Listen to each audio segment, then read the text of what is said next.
Hockey, anyone? Next on Sci-Fi Buzz, Jason Unmasked.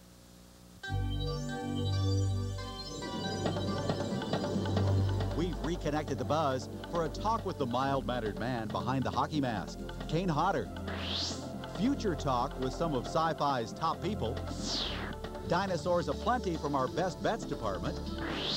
And the 30th anniversary of Stan Lee's X-Men. A lot of people have asked, how come you came up with the idea of mutants?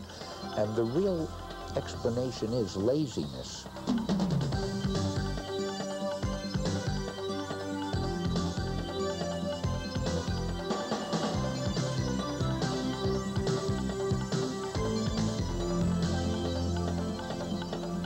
It's that time again, time for Sci-Fi Buzz. Welcome to the show. I'm Mike Tarek. Our diligent staff is hard at work putting the finishing touches on our show this week. Oh, new staff member, Andrea here. Say hello.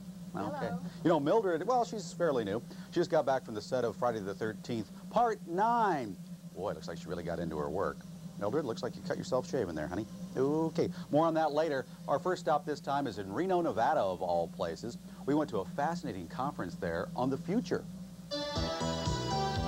A diverse group of science fiction enthusiasts from around the country met recently behind the bright neon lights of Reno, Nevada. All were invited to a conference sponsored by the Science Fiction Research Association to ponder the infinite possibilities of the imaginative future. Well, I'm a keen believer that the imagination is probably one of the most important human functions that we have. As program coordinator for the conference, Milton Wolfe was able to fulfill a long-standing dream of his. After luring top science fiction writers like Jack Williamson and Poul Anderson, as well as artists, scholars, and others to his hometown, the stage was set for some stimulating chit-chat. So I'd like to play bridge a bit, and I thought, well, let's just have an intellectual bridge hand.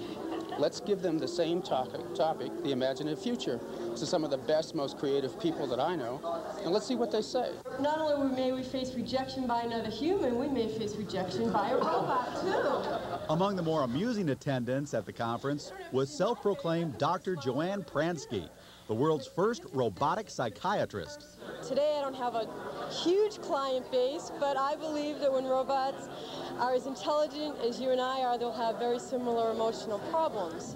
With service robots turning up as everything from hospital assistants to bartenders, Pransky fears humans may not react kindly in the future to cybernetic coworkers honing in on our space. There are stories of people who have poured coffee in their keyboards and sabotaged other type of computer type things, and robots hopefully will serve us. They'll be our lovers, they'll be our friends. Hey, don't laugh. This woman was as serious as Mel C. Schultz, a professor at Penn State who flew in to hype the future of the mind. I've been working with a couple different things, from cryonics to psychoactive chemicals, to neurochip implanting, all the way up to something called downloading, and looking at how it will affect all of us. C. Schultz seems especially excited about the future of cryonics, the process of freezing people and then bringing them back to life. Quoting mind expansion guru Timothy Leary, a colleague of his in the mid-'80s, having your head frozen is the second dumbest idea. The first is letting the worms have it. Let's ask what, for example, a Ferengi lawyer might look like. Paul Joseph, a law professor at South Florida's Nova University, packed him in at a panel on space law. He began half-heartedly researching the subject when a friend called his bluff. But Joseph found himself hooked after watching episodes of Star Trek: The Next Generation. Webster's 24th Century Dictionary, 5th edition, defines an android as an automaton made to resemble a human being. They deal with legal issues issue by issue, but they deal with it looking at their overall image of what the 24th century will be like. And lo and behold, they come up with a legal system that is consistent with their 24th century, different from our 20th century, very interesting, very provocative, and worth a serious look. As the weekend drew to a close, we asked legendary science fiction author Frederick Pohl to share his views on the imaginative future. Well, the big thing to remember about the future is that there isn't any. I mean, there isn't a future. There are a whole bunch of possible futures, and what it's going to be like depends on what we do now, which is one of the reasons why I think it's worthwhile to read science fiction, so you can get this list of possible futures and decide which ones you want to encourage, and then maybe do something to bring them about. Our on-scene producer was Susan Hyman for that piece. How was it there? Meet all those sci-fi greats. It was great. Very bizarre scene now. I mean, here we are in Reno. There's a cattle drive going through town. I'm passing Frederick Pohl and Paul Anderson at slot machines in the lobby, and then you were polarized. Oh, a lot of polls there. Were they winning?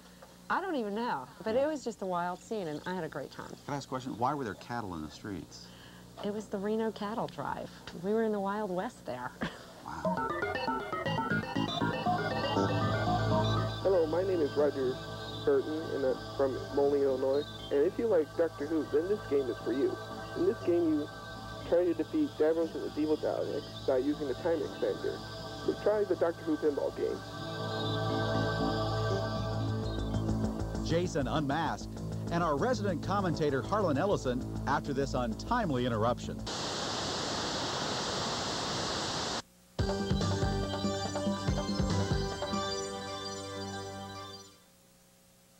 We have a special treat today on Sci-Fi Buzz. We're being joined by some of the cast members of Friday the 13th, Part 9, Jason Goes to Hell.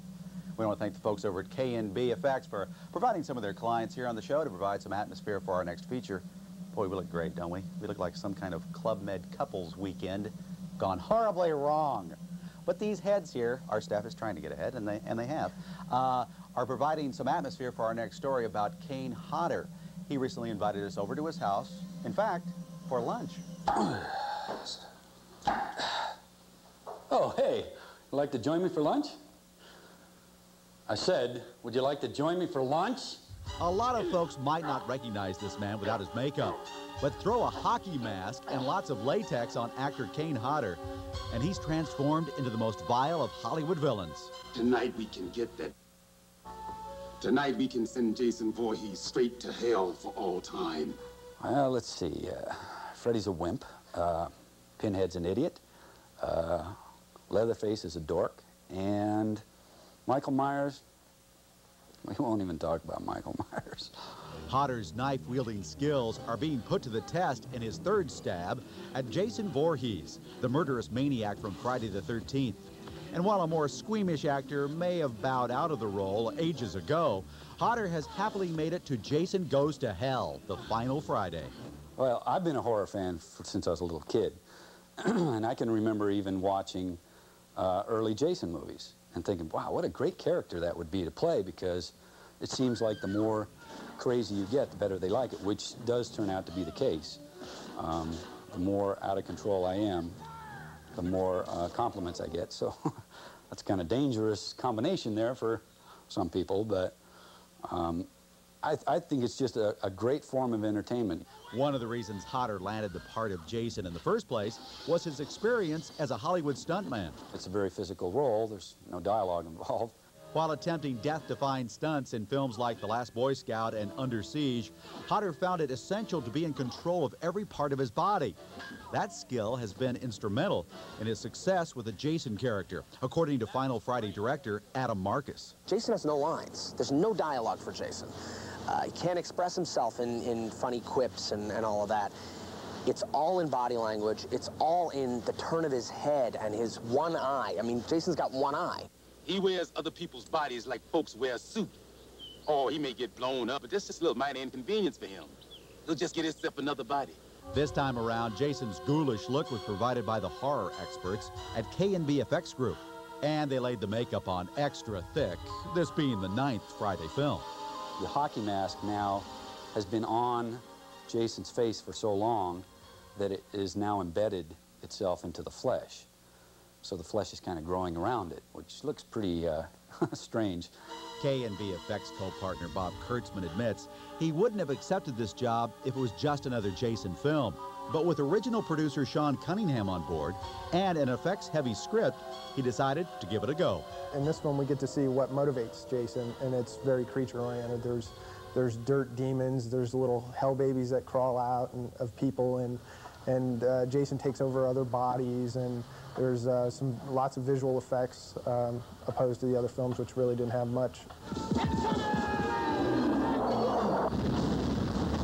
People that meet me or know me kind of find it hard to believe that I'm the same guy that plays that character, because I seem to be pretty calm at home for the most part. and away from the set. And I think it's because I get such a good release of all my tension doing, you know, when you, just imagine you grab somebody, pull their head off, and throw them in the corner. You know, it makes you feel great.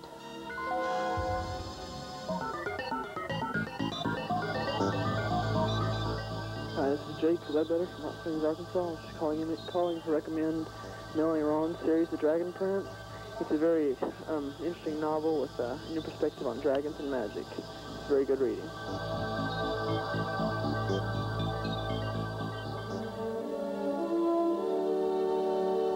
In the 25 years since Stanley Kubrick's benchmark film 2001, A Space Odyssey came out, Sci-Fi Buzz commentator Harlan Ellison says many film and TV producers he knows in Hollywood haven't learned a thing.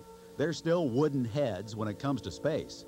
It's 25 years since 2001 came out. 2001, 25 years. Do you remember when you saw it at the Cinerama Dome? Remember how bored you were? I remember how bored you were. You said to me, this is a very long film. Well, yes, I know, of course, that they cut it. They chopped down the running around the centrifuge spaceship there thing. I know they cut down the pavane, the stately pavane of the spaceship at the beginning with the Blue Danube. I know they cut all that down. But at first, every critic in the country hated it. Everybody thought it was dopey. Everybody thought it was stupid. It was very weird. Then all of a sudden, every acid head in the world loved it and went there for the trip, and word of mouth, and boom, now it's a classic. Gaze with me into the vastness of space. See up there? Up there, there is no sound in space.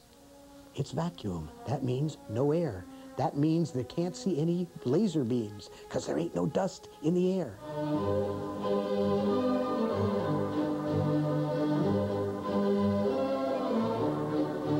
It really is a classic, particularly when you look at what's come since, and when you realize that nobody bothered to learn any of the lessons that Kubrick taught them.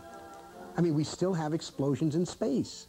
We still have rocket ships that act like they were Focke-Wulfs and Fokkers and Stukas and Japanese Zeros. I'm telling you, they didn't learn the lessons of that movie. We can still hear crashes and bashes. Kubrick was an artist. Kubrick was a cinematic genius, as opposed to, well, I don't know, the people who did Buck Rogers or the people who did Battleship Galaxidin. I mean, these are all just imitations, I guess, of Star Wars. And I get very annoyed. George Lucas is a lovely man. You remember the conversation I had with George? And I said to him, George, how could you make a film like this and spend all this money and still have explosions in space that we hear? Everybody knows it's a vacuum in space. How can you teach kids stupid science like this? Aren't we stupid enough? And George said, we didn't want to do it, but people expect it. People expect it? What, do they think we're made of wood? Nice seeing you, Dave. Take care of yourself.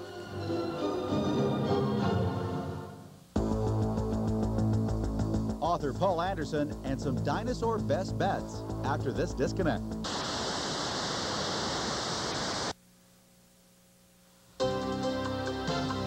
If you've caught the dinosaur bug that's sweeping the nation, we've got some larger-than-life suggestions for you on this week's Buzz Best Bets. As Jurassic Park stampedes its way to box office history, video and computer companies are wisely jumping on the dino wagon. Sega has secured the precious rights to Jurassic Park for their Genesis home entertainment system. One of the fun options the game offers is a choice of characters to play. You can either be the heroic paleontologist Dr. Grant or the cunning, vicious Velociraptor. Guess it just depends on what kind of a mood you're in. For those who prefer to interact with dinosaurs in a more sedate manner, there's Knowledge Adventure's new program, Dinosaur Adventure CD-ROM. With an emphasis on learning for fun, the company claims anyone between the ages of 5 and 105 can enjoy a voyage of discovery through prehistoric times. For die-hard dino fans, MPI Home Video's Videosaurus series is well worth checking out. The fact-filled collection with titles like The Return of Dinosaurs and Prehistoric World takes viewers on some exciting dinosaur adventures. Among the highlights are a trip to an on-location dig and a visit to Canada's Museum of Paleontology. From Dino Central, those are this week's Buzz Best Bets. For over 4 decades, Paul Anderson has been creating mind-blowing science fiction and fantasy worlds. His forte is hard science fiction, meaning real science and technology are important elements in many of his stories. The amount of research that goes into his books is staggering. I put in a great deal of work, you know, many pages of notes and so on, beginning perhaps with the type of star, the orbit of the planet, the mass, and so on, the astronomical quantities, and going on from there, the chemistry, the biology, evolution, and, eventually you might get down to a single flower. Every growth curve that I know of, or have ever heard of, goes up only so far. Don't let Anderson's mild-mannered and thoughtful demeanor fool you. After all, he was dubbed the enduring explosion by renowned science fiction writer James Blish because of his productivity. Besides his interest in science and technology, Anderson is also a lover of history. Much of his work has been set in the past. Because of that, he's been called an anti-modernist, and he doesn't like that label. I'd like to know who said this. I mean, I'm certainly opposed to some things, trends and features of the modern world, but anybody in his or her right mind is. I am interested in history, yes, very much. I think there are a great many lessons we can learn from the past, more often from its mistakes than its accomplishments. I was beginning to think Pohl was just a downright pessimist and told him as much. His response revealed a thread that runs throughout many of his stories. Well, pessimist implies a gloomy personality, I think, and I look on myself as being rather cheerful, but compared to the vast majority of the human race throughout history and today, we have it so easy. And it is by no means guaranteed that this condition will last. So I call myself more a realist. And I think we might bear in mind whether he's a realist, a pessimist, or an anti-modernist, Pohl is one hell of a good storyteller. And I wondered if he thinks science fiction writers get enough respect from the mainstream literary world. Well, certainly a great deal of science fiction was and is pretty awful. But after all, we judge, let us say, the adventure story by Treasure Island. We judge the love story by Romeo and Juliet. It seems the science fiction story deserves to be judged by its best, not its worst exemplars. Pohl Anderson didn't become the versatile and prolific writer he is because he let himself get paralyzed by his critics. He's definitely a realist when it comes to his perspective on how the world receives his work. I often say there are only two kinds of critic worth paying attention to. One is the kind who signs checks, and the other is time, but by then we're dead.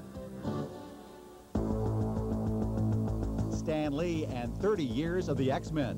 Next.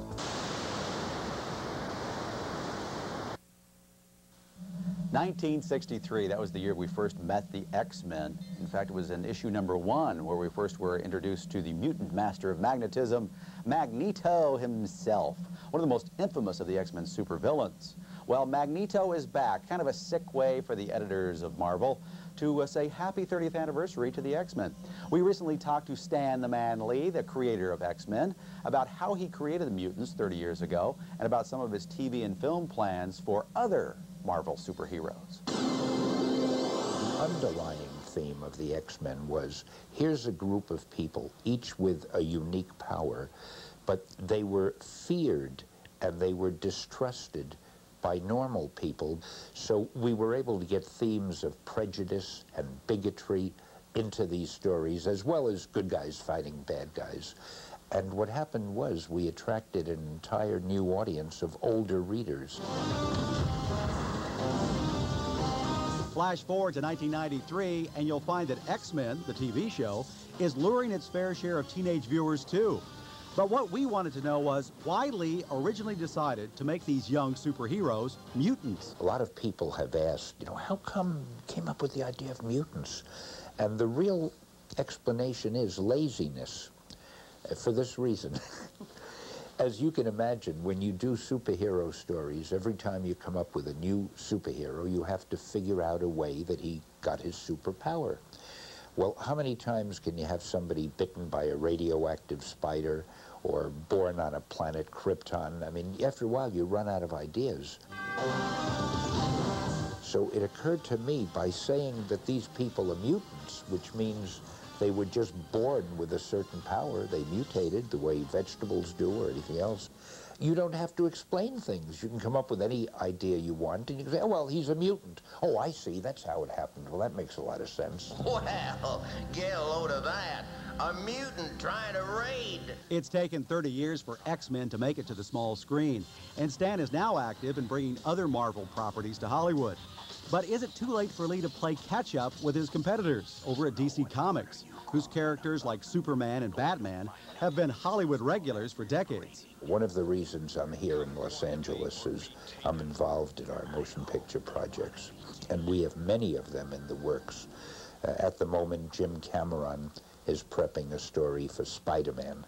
Now, you know, Cameron is the fellow who did The Terminator, and he's determined to make Spider-Man at least as big as The Terminator, which does not depress me the least little bit. We have Doctor Strange in the works. We have an X-Men film that's being negotiated right now, and a number of our other characters, the Fantastic Four, the Black Panther, the Ghost Rider. So I think in the next few years, you're going to see Marvel represented quite a lot on the screen. X-Men has succeeded far beyond Stan's dreams, and their popularity on TV guarantees that other Marvel superheroes will jump to the screen real soon. X-Men even have their own video games. Our sci-fi staff here loves to enjoy this game on Sega Genesis. Maybe a little too much, wasting a lot of time with the X-Men. Have you checked out the hologram covers on some of the X-Men issues for their 30th anniversary? This happens to be the July issue of X Factor, and there's the character right there in the box. That's Havoc. Happy anniversary, X-Men.